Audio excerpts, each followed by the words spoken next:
ಬೆಳಗಾವಿಯ ಬಿಜೆಪಿ ಅಭ್ಯರ್ಥಿಯಾಗಿರುವಂತಹ ಜಗದೀಶ್ ಶೆಟ್ಟರ್ ವಿರುದ್ಧ ಲಕ್ಷ್ಮಣ ಸವದಿ ವಾಗ್ದಾಳಿಯನ್ನ ನಡೆಸಿದ್ದಾರೆ. ಅಣ್ಣಾ ಸಾಹೇಬ್ ಜೊಲ್ಲೆ ಮತ್ತು ಜಗದೀಶ್ ಶೆಟ್ಟರ್ ಅವರನ್ನ ಸೋಲಿಸ್ತೀವಿ, ಕಾಂಗ್ರೆಸ್ ಅನ್ನ ಗೆಲ್ಲಿಸ್ತೀವಿ ಅಂತ ಲಕ್ಷ್ಮಣ ಸವದಿ ಹೇಳಿದ್ದಾರೆ.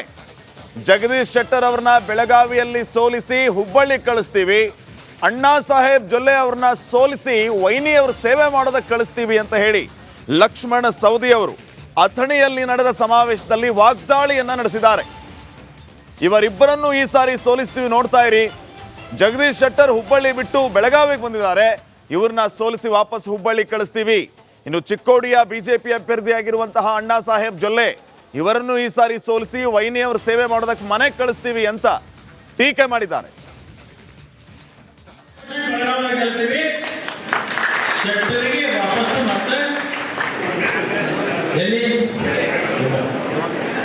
ಅವ್ರು ಹುಬ್ಬಳ್ಳಿ ಕಳಿಸೋದೈತಿ, ಇಲ್ಲಿ ನಿಪ್ಪಾಣಿ ಅವ್ರನ್ನ ನಿಪ್ಪಾಣಿಗೆ ಅಲ್ಲಿ ಬಿಡೋದು ಹೇಳೋದು. ವೈದ್ಯಗಳು ಸೇವಾ ಮಾಡ್ಬೋದು ಇಲ್ಲಿ ಚರ್ಚೆ ಬೇಡ. ಚುನಾವಣೆ ಬಂದಾಗ ಬಿಡಿ, ನಿಪ್ಪಾಣಿ ಅದು ತಲುಪೋದಾಗಲ್ಲ. 2 ಕಡೆ ಮಣಿ ಒಂದು ಹೊಡೆದಾಗ ನಿಪ್ಪಾಣಿಲ್ಲ ಮತ್ತು ಎಕ್ಸಮೋದಾಗ ಒಂದೈತಿ. ಯಾವಾಗ ಅನುಕೂಲ ಆಗತ್ತೆ ಅಲ್ಲಿರಲಿಲ್ಲ, ಅದರ ತೊಂದರೆ ಇಲ್ಲ.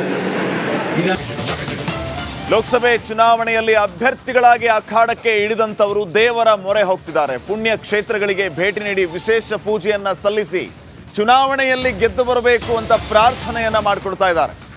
ಡಿಸಿಎಂ ಡಿಕೆ ಶಿವಕುಮಾರ್ ತಮ್ಮ ಪಾರ್ಟಿ ದಿಗ್ವಿಜಯವನ್ನ ಸಾಧಿಸಲಿ ಅಂತ ಹೇಳಿ ಟೆಂಪಲ್ ರನ್ ಅನ್ನು ನಡೆಸಿದ್ದಾರೆ. ಶೃಂಗೇರಿ ಶಾರದಾಂಬೆಗೆ ಡಿಸಿಎಂ ಡಿಕೆ ಶಿವಕುಮಾರ್ ವಿಶೇಷ ಪೂಜೆಯನ್ನ ಸಲ್ಲಿಸ್ತಾರೆ. ಇದೇ ಸಂದರ್ಭದಲ್ಲಿ ಶೃಂಗೇರಿ ಜಗದ್ಗುರುಗಳ ಆಶೀರ್ವಾದವನ್ನ ಡಿಕೆ ಶಿವಕುಮಾರ್ ಅವರು ಪಡೆಯಲಿಕ್ಕಿದ್ದಾರೆ. ಇನ್ನು ಈ ಕಡೆ ದೊಡ್ಡಮನೆ ಸೊಸೆ ಗೀತಾ ಶಿವರಾಜ್ ಕುಮಾರ್ ಟೆಂಪಲ್ ರನ್ ನಡೆಸಿದ್ದಾರೆ. ಶಿವಮೊಗ್ಗದ ಕೋಟೆ ಮಾರಿಕಾಂಬೆಗೆ ವಿಶೇಷ ಪೂಜೆಯನ್ನ ಸಲ್ಲಿಸಿದ್ದಾರೆ. ಪತ್ನಿಗೆ ನಟ ಶಿವರಾಜ್ ಕುಮಾರ್, ಸಚಿವ ಮಧು ಬಂಗಾರಪ್ಪ ಸಾಥ್ ಕೊಟ್ಟಿದ್ದಾರೆ. ಇನ್ನು ಈ ಕಡೆ ಅಂಜಲಿ ನಿಂಬಾಳ್ಕರ್ ಉತ್ತರ ಕನ್ನಡದ ಕಾಂಗ್ರೆಸ್ ಅಭ್ಯರ್ಥಿ ಶಿರಸಿ ಮಾರಿಕಾಂಬಾ ದೇವಸ್ಥಾನಕ್ಕೆ ಭೇಟಿ ನೀಡಿ ದರ್ಶನ ಪಡೆದಿದ್ದಾರೆ. ದೇವಿಗೆ ವಿಶೇಷ ಪೂಜೆಯನ್ನ ಸಲ್ಲಿಸಿದ್ದಾರೆ.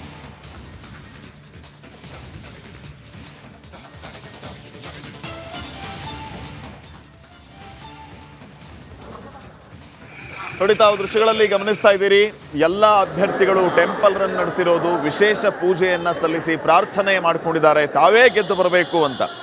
ಡಿಸಿಎಂ ಡಿಕೆ ಶಿವಕುಮಾರ್ ಈಗಾಗಲೇ ಹಲವು ಪುಣ್ಯಕ್ಷೇತ್ರಗಳಿಗೆ ಭೇಟಿ ನೀಡಿ ದರ್ಶನ ಮಾಡಿಕೊಡ್ತಾ ಇದ್ದಾರೆ. ಧರ್ಮಸ್ಥಳಕ್ಕೆ ಹೋದ್ರು, ಕುಕ್ಕೆ ಸುಬ್ರಹ್ಮಣ್ಯ, ಶೃಂಗೇರಿ ಶಾರದಾಂಬೆ ಪೂಜೆಯನ್ನ ಕೂಡ ಅವರು ಮಾಡುವುದು, ಅದರ ಜೊತೆಗೆ ಶೃಂಗೇರಿ ಜಗದ್ಗುರುಗಳ ಆಶೀರ್ವಾದವನ್ನ ಪಡೀಲಿಕ್ಕಿದ್ದಾರೆ. ಗೀತಾ ಶಿವರಾಜ್ ಕುಮಾರ್ ಕೋಟೆ ಮಾರಿಕಾಂಬೆಗೆ ವಿಶೇಷ ಪೂಜೆಯನ್ನ ಸಲ್ಲಿಸಿ ಪ್ರಾರ್ಥಿಸಿಕೊಂಡಿದ್ದಾರೆ. ನಟ ಶಿವರಾಜ್ ಕುಮಾರ್, ಸಚಿವ ಮಧು ಬಂಗಾರಪ್ಪ ಇವರಿಗೆ ಸಾಥ್ ನೀಡಿದ್ದಾರೆ. ಹಾಗೇನೆ ಉತ್ತರ ಕನ್ನಡದ ಕಾಂಗ್ರೆಸ್ ಅಭ್ಯರ್ಥಿಯಾಗಿರುವಂತಹ ಡಾಕ್ಟರ್ ಅಂಜಲಿ ನಿಂಬಾಳ್ಕರ್ ಕೂಡ ಶಿರಸಿ ಮಾರಿಕಾಂಬಾ ದೇವಸ್ಥಾನಕ್ಕೆ ಭೇಟಿ ನೀಡಿದ್ದಾರೆ. ಶಿರಸಿ ಮಾರಿಕಾಂಬಾ ಜಾತ್ರೆ ನಡೀತಾ ಇದೆ, ತಾಯಿಯ ದರ್ಶನವನ್ನ ಪಡೆದುಕೊಂಡು ಪ್ರಾರ್ಥನೆಯನ್ನ ಸಲ್ಲಿಸಿದ್ದಾರೆ.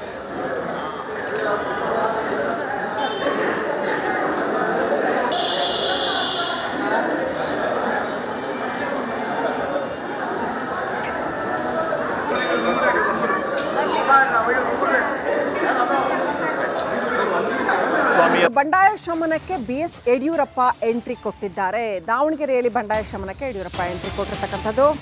ರೇಣುಕಾಚಾರ್ಯ ಮನವೊಲಿಸ್ತಾರ? ಮಾಜಿ ಸಿಎಂ ರೇಣುಕಾಚಾರ್ಯ ಜಿಎಂ ಸಿದ್ದೇಶ್ವರ್ ವಿರುದ್ಧ ಬಂಡಾಯ ಎದ್ದಿದ್ರು. ಸಿದ್ದೇಶ್ವರ್ ಕುಟುಂಬಕ್ಕೆ ಟಿಕೆಟ್ ಕೊಟ್ಟಿದ್ದಕ್ಕೆ ಟಿಕೆಟ್ ಬದಲಾವಣೆ ಮಾಡಬೇಕು ಅಂತ ಪಟ್ಟು ಹಿಡಿದಿದ್ರು. ಇದೀಗ ಬಿಎಸ್ವೈ ಮುಂದೆ ಅದೇ ಪಟ್ಟನ್ನು ಇಟ್ಟಿದ್ದಾರೆ.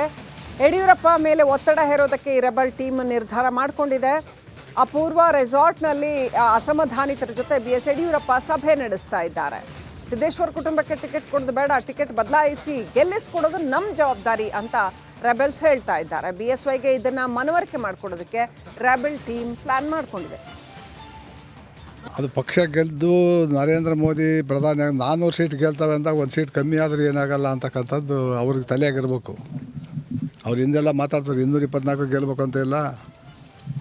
ಹಾಗಾಗಿ ನಾವು ಸಮ್ಮಿಶ್ರ ಅದು ಇದು ಮಾಡ್ಕೊತ ಬಂದವಲ್ಲ, ಆ ರೀತಿ ಆಗಬಾರ್ದು. ಸ್ಪಷ್ಟ ಬಹುಮತ ಬರಬೇಕು. ನರೇಂದ್ರ ಮೋದಿ ಅವ್ರದ್ದು 2/3 ಮೆಜಾರಿಟಿ ಇರಬೇಕು. ಇದಕ್ಕೆಲ್ಲ ಸಹಕಾರ ಕೊಡಬೇಕಪ್ಪ ಅಂದರೆ ದಾವಣಗೆರೆ ಜಿಲ್ಲೆಯ ಅಭ್ಯರ್ಥಿನ ಬದಲಾವಣೆ ಮಾಡಿದರೆ ಮಾತ್ರ ಸಾಧ್ಯ ಅಂತಕ್ಕಂಥದ್ದು ನಮ್ಮ ಎಲ್ಲರ ಕಲ್ಪನೆ.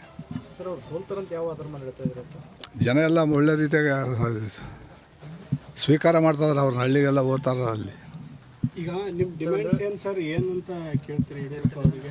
ನಮ್ಮ ನಾಯಕರು ಎಲ್ಲರೂ ಸಹ ಡೆಲ್ಲಿ ತನಕ ಹೋಗಿ ಅವ್ರಿಗೆ ವಿಷಯ ತಿಳಿಸಿದ್ದಾರೆ.